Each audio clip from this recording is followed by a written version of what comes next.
दोस्तों, यूट्यूबर ध्रुव राठी ने कल रात एक वीडियो बनाया और ये वीडियो एल्विश के बारे में है।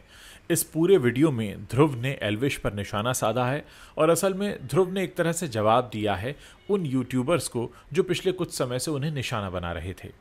मेरे लिए सबसे हैरानी की बात यह है कि मैंने कभी भी ध्रुव राठी को इस तरह के वीडियोस बनाते नहीं देखा है। ध्रुव राठी हमेशा कुछ इन्फॉर्मेशनल या एजुकेशनल वीडियोस बनाते हैं या फिर उनके जो भी अपने ओपिनियन है उनको रखते हुए बनाते हैं, लेकिन ये शायद पहला मौका है जब ध्रुव राठी ने किसी यूट्यूबर को इस तरह से निशाने पर लिया है। एल्विश काफ़ी समय से ध्रुव के बारे में बहुत तरह की बातें बोलते रहे हैं और एल्विश की अपनी सो कॉल्ड आर्मी भी है जो यूट्यूब पर काफ़ी ज़्यादा उनको व्यूज़ दिलाती है। दोस्तों, इससे भी ज़्यादा हैरानी की बात यह है कि ध्रुव राठी का ये वीडियो कुछ ही घंटों के अंदर 10 मिलियन व्यूज़ को क्रॉस कर गया, यानी 1 करोड़ लोगों ने इस वीडियो को देख लिया था। अब आप सोचिए कि अक्सर जो ध्रुव राठी के वीडियोस होते हैं जो एजुकेशनल और इन्फॉर्मेशनल होते हैं वहाँ शायद इतने व्यूज़ ना आए, लेकिन कुछ ही घंटों में 10 मिलियन व्यूज़ क्रॉस करने वाला ये ध्रुव राठी का ऐसा पहला वीडियो है जिसमें ध्रुव किसी भी टॉपिक पर हमें ना तो इन्फॉर्मेशन दे रहे हैं, ना एजुकेशन दे रहे हैं, ना ही कोई जानकारी मिल रही है, ना ही कोई नॉलेज शेयरिंग हो रही है, बल्कि वो एक तरह से अपनी भड़ास निकाल रहे हैं। ये बात भी सही है कि एल्विश ने कई बार ध्रुव को निशाना बनाया और बहुत सी ऐसी बातें और बहुत से ऐसे आरोप लगाए जिसके बाद अब वो फंस सकते हैं।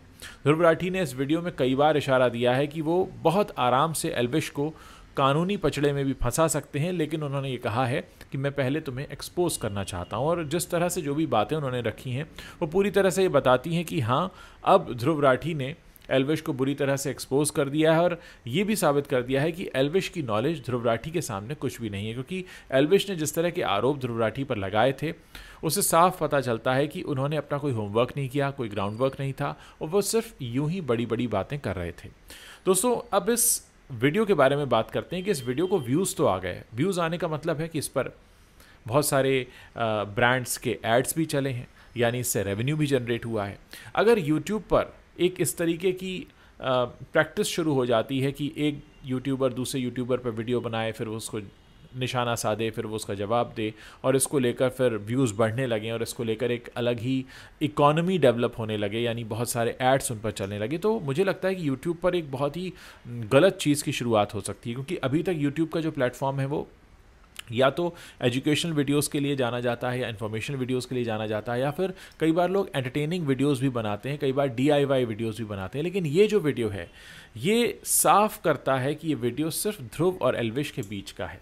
ना तो ध्रुव के सपोर्टर्स को इस तरह के वीडियो से कोई फ़र्क पड़ता है और ना ही एल्विश के सपोर्टर्स को। ये वीडियो सिर्फ 2 लोगों के बारे में है और हो ये भी सकता था कि ध्रुव राठी सीधे तौर पर उनको जो बात करनी थी एल्विश से वो फ़ोन उठाकर कर सकते थे, लेकिन नहीं, उन्होंने रास्ता चुना एक वीडियो बनाने का। वीडियो बनाने का मतलब ये है कि आप उस पर एडवर्टीज़मेंट भी रन करते हैं, उस पर अर्निंग भी करते हैं और एक तरह से आप माहौल भी बनाते हैं यूट्यूब पर कि आप इतने बड़े यूट्यूबर हैं और एक वीडियो से आप इसलिए बना रहे हैं कि आपको दूसरे यूट्यूबर पर निशाना साधना है। क्या लगता है आपको? आप लोग यूट्यूब देखते रहें, क्या आपको लगता है कि यूट्यूब को इस तरीके का अखाड़ा बनाना चाहिए? नहीं तो फिर क्या फ़र्क रह जाएगा हमारे देश के पॉलिटिशियंस में और यूट्यूबर्स में? जिस तरह से गोदी मीडिया का नाम लेकर ध्रुव राठी ने गोदी यूट्यूबर्स का नाम लेकर ध्रुव राठी ने जिस तरह से निशाना साधा है, वो बता रहा है कि आने वाले दिनों में ये चलन और बढ़ सकता है। देखिए, ध्रुव और एल्विश बहुत बड़े यूट्यूबर्स हैं, मैं इनके फ़ैन फॉलोइंग की बात कर रहा हूँ। एल्विश की पर्सनैलिटी चाहे जो भी है या ध्रुव की पर्सनैलिटी जो भी है, लेकिन इनके फॉलोअर्स काफ़ी हैं और जब भी ये वीडियोज़ पोस्ट करते हैं तो लाखों में व्यूज़ यूँ ही जाते हैं। अब ऐसे में अगर एक गलत तरह के चलन को शुरू करते हैं ध्रुव राठी या एल्विश, तो उसका असर फिर छोटे यूट्यूबर्स पर भी पड़ेगा। मुझे याद है कुछ समय पहले ध्रुव राठी ने गौरव तनेजा की ये कहकर क्लास लगाई थी कि आपको अगर वीडियोस बनाने हैं, अगर आपको अपने फॉलोअर्स बढ़ाने हैं, अगर आपको व्यूज़ बढ़ाने हैं, तो आपको कुछ एजुकेशनल इन्फॉर्मेशनल वीडियोस बनाने होंगे। ये नहीं कि आप अपने बच्चों के पीछे खाना खिलाने के लिए भाग रहे हैं और उसका भी आप वीडियो बना रहे हैं। तो एक तरह से उन्होंने सुनाया था गौरव तनेजा को, फ्लाइंग बीस्ट को, कि आप इस तरीके का फूहड़ कंटेंट ना बनाएं। देखिए, ध्रुव ने जिस तरह भी जवाब दिया है एल्विश को वो बहुत ज़रूरी था और बहुत सही तरीके से जवाब दिया गया है, लेकिन बात वही है कि क्या हम एक नई प्रैक्टिस शुरू होते हुए देख रहे हैं? क्योंकि ध्रुव राठी से शायद ही किसी को उम्मीद रही हो कि वो इस तरह के वीडियोस बनाएंगे। हाँ, एल्विश इस तरह के वीडियोस बनाते हैं, उनकी लैंग्वेज, उनके बोलचाल का तरीका जिस तरीके का है, उनसे कुछ खास आप इन्फॉर्मेशनल वीडियो की या एजुकेशनल वीडियो की तो उम्मीद कर भी नहीं सकते। लेकिन कहते हैं ना कि एक मछली सारे तालाब को गंदा कर देती है, कि आप अगर एक तरीके का गलत काम शुरू करते हैं तो फिर वो आगे भी होने लगता है। कहने का मतलब ये नहीं है कि ध्रुव राठी को एल्विश की बातों का जवाब नहीं देना चाहिए था, लेकिन जिस तरह से वीडियो बनाकर दिया गया है, अगर अब अगला वीडियो एल्विश की तरफ से आता है और उनके बीच ये वीडियो वॉर शुरू हो जाती है, तो आप सोचिए कि इसमें जो ऑडियंस है उसे क्या मिलेगा। ऑडियंस कुछ समय के बाद बोर होने लगेगी, क्योंकि दो लोगों के झगड़े में तीसरे को एक हद तक ही मज़ा आता है। उसके बाद अगर ये मामला बहुत पर्सनल होने लगे तो फिर हर किसी को लगता है कि हमको क्या मतलब है या हमको क्या फ़र्क पड़ता है। हालांकि इसमें कुछ और लोगों को भी लपेटा गया है, और ध्रुव ने ये वीडियो इसलिए भी बनाया है कि उनके फॉलोअर्स और उनकी कम्युनिटी के लोगों को भी बेवजह निशाना बनाया गया। एल्विश ने तमाम तरह की गलत बातें भी कही थी। अब देखना यह है कि YouTube पर ये सब जो वीडियो वॉर शुरू हुआ है ये किस लेवल तक जाता है। आप क्योंकि YouTube के दर्शक हैं, आप क्योंकि सोशल मीडिया पर काफ़ी कुछ देखते हैं, तो मैं आपसे जानना चाहता हूं कि जब भी आप इस तरह के वीडियोस को पोस्ट होते हुए देखते हैं, आपके मन में क्या चलता है? क्या आपको लगता है कि हर बात का जवाब वीडियो में दिया जाना ज़रूरी है? फिर यहाँ पर बात हो रही है डिफेमेशन की भी, दोनों एक दूसरे पर डिफेमेशन की बात कर रहे हैं। अगर डिफेमेशन वाकई किसी को करना है तो वो कोर्ट में जाकर फाइल किया जा सकता है, लेकिन यहाँ पर हो क्या रहा है, यहाँ पर दो लोग आपस में वीडियो बनाकर एक दूसरे पर लांछन लगाते हैं, उसको लाखों लोग देखकर मज़ा लेते हैं और फिर एक नई तरह का कंटेंट जनरेट होना शुरू हो जाता है। लेकिन सवाल वही है कि इस तरह के वीडियोस से ऑडियंस को क्या मिल रहा है। और अगर ध्रुव राठी ये बात करते हैं कि हमें कुछ इन्फॉर्मेशन और एजुकेशनल वीडियोस देने चाहिए, तो उन्हें भी इस तरह के वीडियो क्रिएट करने से बचना चाहिए।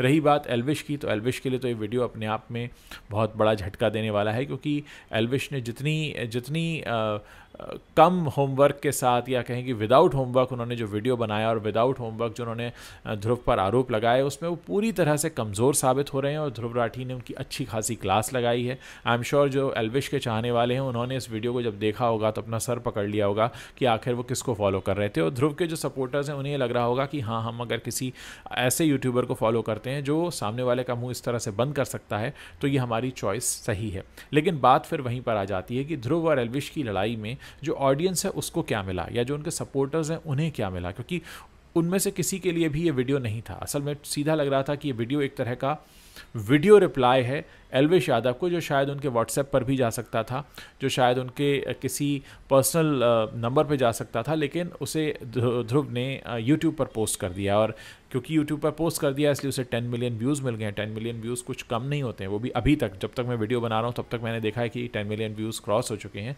अब सोचिए आने वाले समय में वीडियो और भी बढ़ेगा।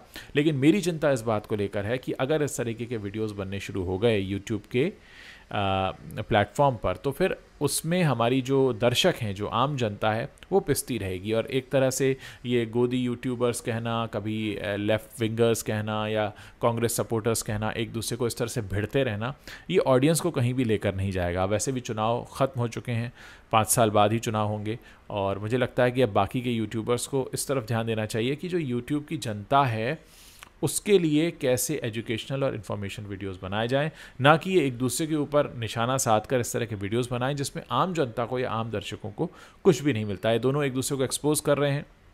कल को एल्विश भी कोई ऐसा वीडियो लेकर आ सकते हैं जैसा ध्रुव ने बनाया, लेकिन अगेन सवाल वही है कि इससे आम जनता को क्या फ़र्क पड़ता है।